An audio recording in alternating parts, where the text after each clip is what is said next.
Í þessum kafla ætlum við að fjalla menningu og menntir, áhuga Íslendinga og útlendinga á fortíð og gömlum sögum, Íslendingasögunum, íslensku fornritunum og aukna kröfu til menntunar, upplýsingu og vísindaáhuga. Ég fer svolítið hratt yfir en eins og þið uppgötuðu kannski í prófinu þá dugir ekki annað en að hlusta á þessar upptökur og það dugir ekki að hraðlesa bókina. Þið þurfið að lesa vel heima og skilja og það dugir ekki heldur að svara verkefnunum öðruvísi heldur en að hugsa það sem stendur í þeim líka. En þessi kafli byrjar á brunanum í Kaupmannahöfn árið 1728. Þau ykkar sem hafa komið til Kaupmannahafnar, þið þekkja eflaust strikið, en strikið nær hérna frá Nýhöfninni og hingað í gegn og þið sjáu þetta gamla Kaupmannahöfn og gula svæði hérna var eldinum að bráð, sem sagt stór hluti Kaupmannahafnar brann og meðal þess sem að brann voru íslensk fornrit, íslensku handritin, en þó ekki öll þeirra.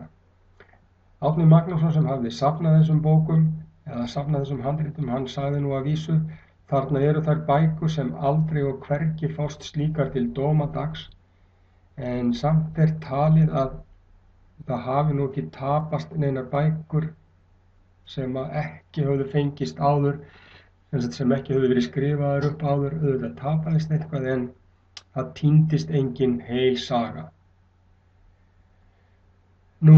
Ástæða fyrir því að menn fóru að hafa áhuga á sögu sinni var húmanisminn, ný svona kenning í fræðunum, þar sem menn fóru að hafa áhuga á manninum sjálfum eins og hann var í dag, hættu að hafa áhyggjur af því hvort þeir kæmust til himna endilega og það væri að lifa lífinu til þess að komast til himna eins og áður hafði verið á miðöldum.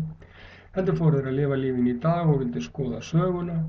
Og í íslensku fornritunum, í Íslendingasögunum til dæmis, var saga þessara þjóða, saga Dana, saga Svía, saga Normanna og þarna var sagt frá Noregskonungum og goðafræðinu og öllu þessu og menn fóru að leita þessum handritum út allt Ísland og geyma það og flest voru þau flutt til útlanda. Árni Magnússon gerði það og þau enduðu langflest hérna í Kaupmannahafnarháskóla, en einnig fór þó nokkur hluti til Svíþjóðar.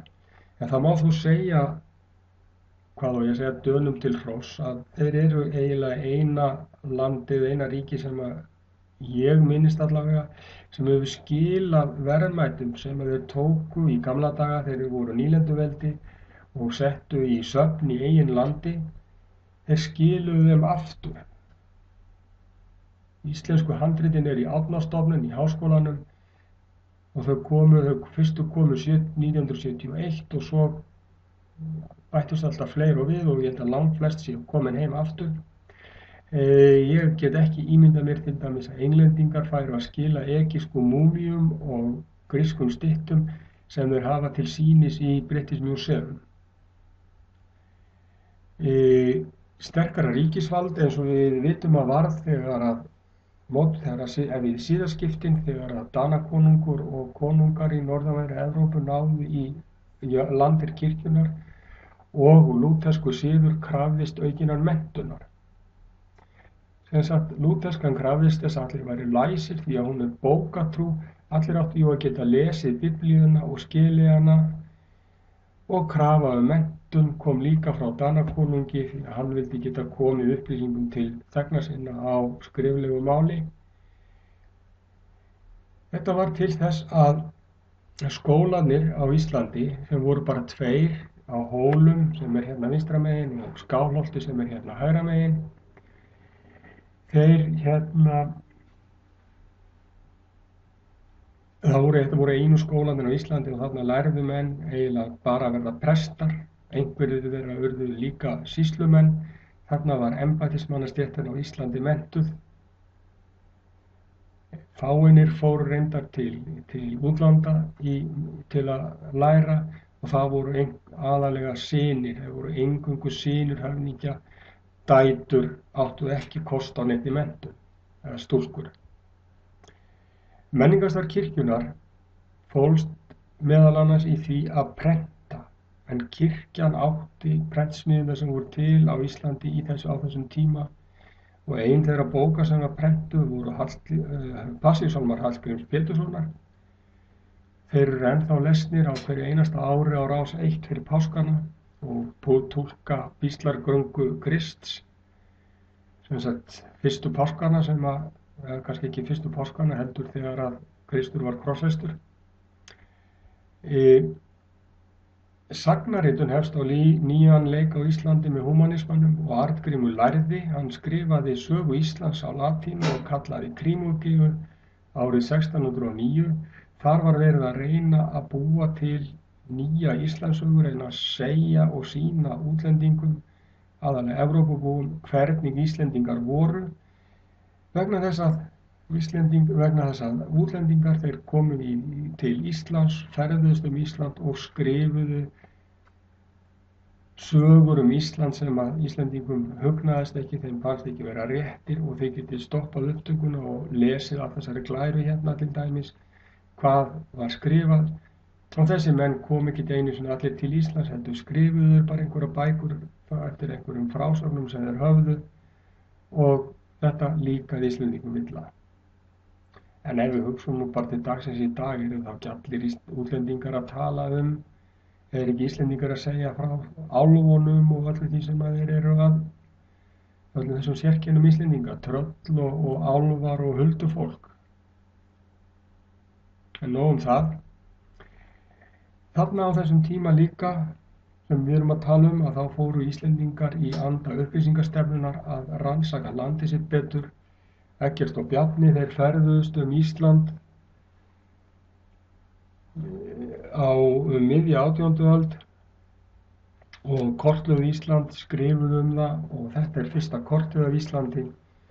Hérna sjáum við Bleikasvæðið hérna er Hólabiskupsdæmi, Hólar eru hér og Skálholt er hér einhvers staðar og hérna var Skálholtsbiskupsdæmi. Og við munum að það var hér sem að Jón Arason ríkti þegar hann ekki réði fyrir öllu landinu. En menntunin áfram með hana, Danir vildu vita hvað Íslendingar væru vel menntaðir, hvað þeir kynnu mikið að lesa og danski presturinn Harbó kom til Íslands 1741 og komst að því að bara helmingur Íslendinga kunni að lesa. Leiðin til þess að laga þetta var sett fram í húsagatilskipuninni en þar var öllum húsbændum á Íslandi gert skylt að ganga eftir því að heimilismennans væru læsir, að börnin lærðu að lesa. Og prestarnir þeir fylgdu þess eftir, þeir áttu að húsvitja, þeir komu á hvert einasta heimili með einhverjum ákveðnum millibili og settu börn í lestrarpróf. Og ef þau voru ólæs þá gátu við ekki og máttu ekki fermast. Þannig að það var, allir vildu að börnin sín fermdust og þess vegna var mikil áhersla lögð á lestrarkennsluna og þetta var til þess að auka hana mjög því að það dugði ekkert. Íslendingar bjuggu upp öll fjöll og út allt, það voru engin þorp, það voru litlir bæir út allt og því erfitt að búa og byggja skóla eins og var hægt að gera í þorpum erlendis og bæir. Nú, aðeins synir efnamanna fóru í framhaldsnám. Allir áttu að læra að lesa, bæði stelpur og strákar, en það voru bara synir efnamanna, synir höfðingjanna sem komust í framhaldsnám og þeir fóru bæði í framhaldsnám í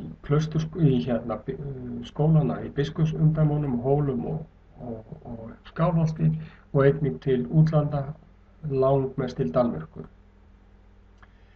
Ein er sú stefna sem kom fram á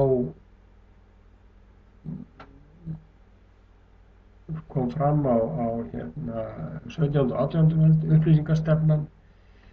Þar var aðalatriðið það að í upplýsingastefnunni þá var aðalatriðið það að það átti að